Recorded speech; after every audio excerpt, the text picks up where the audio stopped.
Now, let's dig into our news file archive for a look at what was making news 25 years ago this week. Theodore Roosevelt created the Superior National Forest in 1909 and the Canadian government the Quetico Forest that same year. Both the U.S. and Canada managed the area because they say it's easier that way. So dignitaries from both countries arrived in Quetico this morning to celebrate an anniversary of cooperation. Those who cared were the leaders, but they were joined by others. It was a union of not only governments, but ordinary Americans and Canadians who shared common values and who pulled together when it counted. It's significant that the two nations can pool their efforts to protect and manage an area where national boundaries are recognized only in the minds of men and women. Following the speeches, a plaque was dedicated to commemorate the excellent relationships the two countries have. The dedication ceremony marks 75 years of cooperation between Canada and the United States, cooperation, as one official termed it, along the longest undefended border in the world. From the Basswood Lake in Quetico Provincial Park in Canada, Kurt Ludlow, Scene 3 News.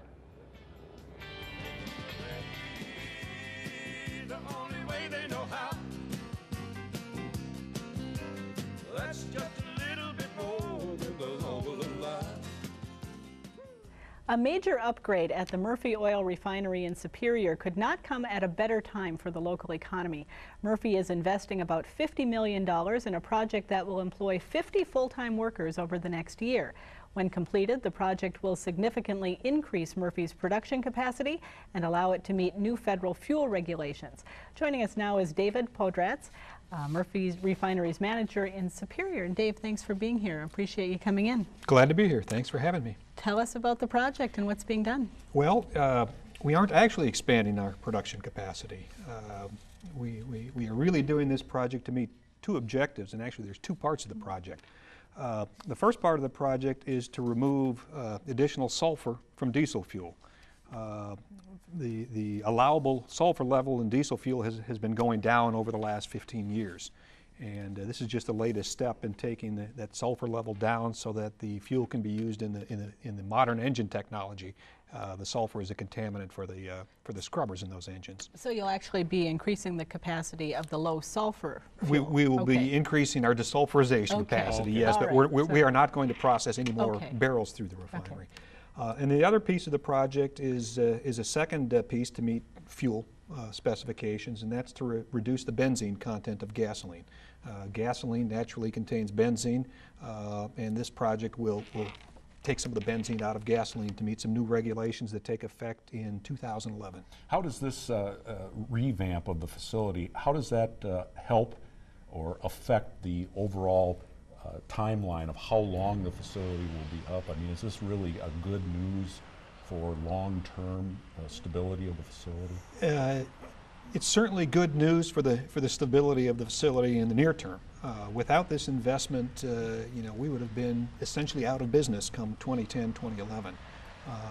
And a $50 million project, which is what this project is going to cost, is, to my knowledge, the largest dollar project we've ever done at the refinery. And there was a lot of discussion as to whether you want to invest that kind of money in a small facility like our facility in Superior. Ultimately, the board of directors saw that Superior was a good place to do business, and they made the decision to make this investment, and we're real happy about that at the local level. Mm-hmm. Now, a few years ago, there was talk about a much larger expansion over there that would be in the billions of dollars. Is that project still somewhere floating out there, or is that really on hold for now? It's on hold for now. We talked about that project probably 2 or 3 years ago, and that was a significant expansion. That was a $6 billion project. We actually did quite a bit of work on that project, had done some preliminary design work, and at the time we're looking for somebody to partner with, somebody who was going to have some production coming online up in the oil sands region in Alberta.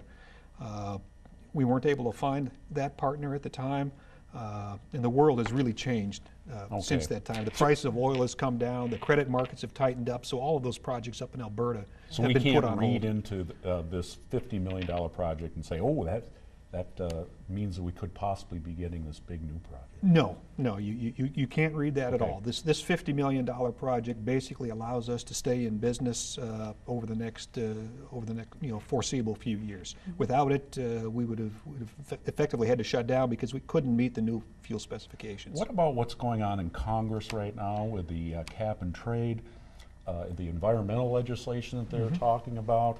How would that impact your business if it went through? Well, it was a huge bill, a lot of pages, and I'm not even sure everybody who voted for it read it.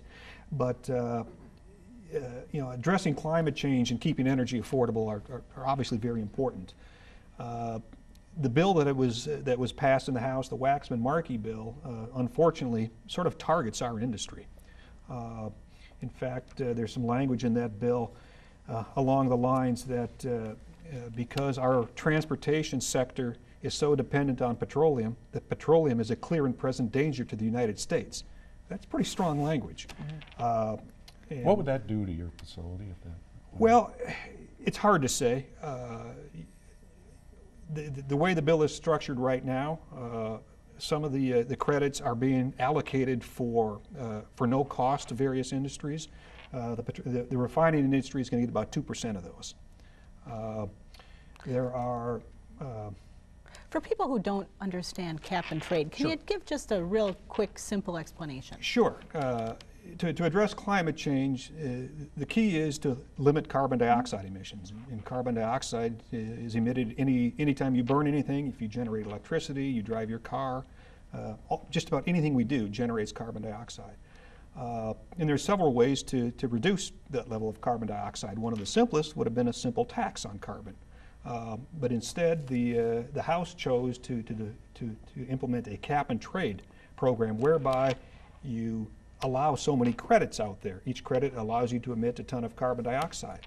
And gradually you can reduce the number of those credits available. You sell those credits at auction, and essentially you can start to ratchet down the cap on carbon dioxide sort of a pollution emissions. market. Yes. Sort of creating a market. Exactly. Which would be a negative impact on your facility. It would be a negative impact on just about every industrial facility. It would raise the cost of electricity. What makes it particularly difficult for our industry is that, like any other industry under this program, we would have to purchase the credits to emit carbon dioxide. The refining industry, on the other hand, would have to buy credits for the carbon dioxide that's emitted when our fuels are burned. So the gasoline we sell, the diesel fuel we sell, that's where most of the carbon dioxide emissions come from. So it puts our industry on the hook for hundreds and hundreds and hundreds of millions of dollars for the carbon dioxide that our customers make. Now, in theory, that can all be passed on to the customers. But in practice, since this is going to be a very active market, there's going to be futures in carbon credits and so on and so forth. Now you've got to buy them at the right time. Do you think that'll go through?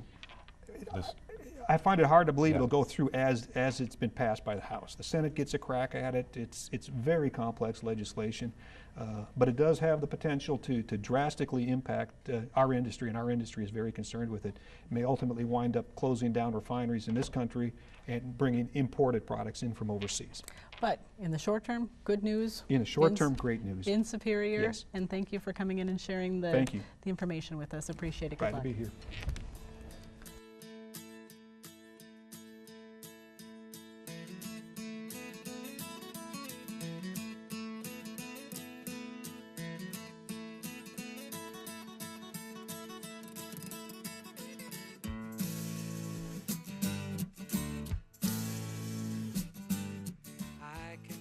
If you have a comment about something you've seen on Almanac North, call or send us an email. Last week, local law enforcement officials talked about preparing for the Hells Angels Motorcycle Club coming to the region. But some think all the concern is overblown, including this viewer. You treat a Hells Angel with respect. You stay away from his bike. You don't taunt him about anything. You won't have a bit of trouble. There is no reason, time after time, for the darn near the whole month of July to show on TV and in the newspaper how the horrible Hells Angels are coming to Duluth. I think it's just media overkill.